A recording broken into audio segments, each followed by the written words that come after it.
Mengejar angka vaksinasi di Kabupaten Banyuasin, Polres Banyuasin melakukan program vaksinasi di tempat wisata. Setidaknya 240 peserta yang merupakan pengunjung dan masyarakat sekitar mengikuti vaksinasi jenis Pfizer. Dipilihnya tempat wisata untuk vaksinasi untuk memudahkan pengunjung dalam berwisata bersama keluarga. Selain melakukan vaksinasi, petugas Polres Banyuasin juga memberikan bantuan sembako untuk merangsang masyarakat ikut vaksinasi. Vaksinasi di tempat wisata ini dilakukan untuk mengejar angka vaksinasi di Banyuasin yang sudah di angka 200 ribuan atau 24,1% dari jumlah penduduk Banyuasin.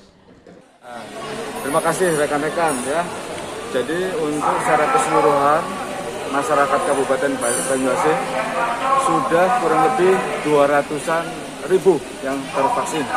Artinya 24,1%.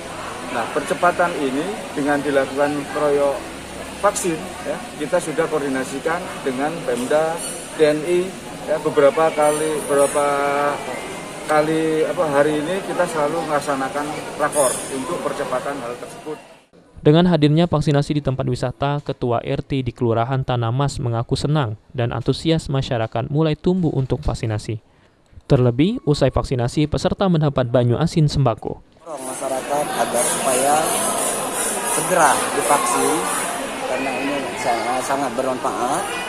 Mudah-mudahan kita bisa mencapai herd immunity ke depan ini karena kita terus menggalakkan vaksin. Oke, nama lengkap Bapak? Saya Iskandar Zulkarnain. Iskandar, selaku Ketua RT? Selaku Ketua RT 40 di Kelurahan Tanah Mas. Sulaiman, PAL TV.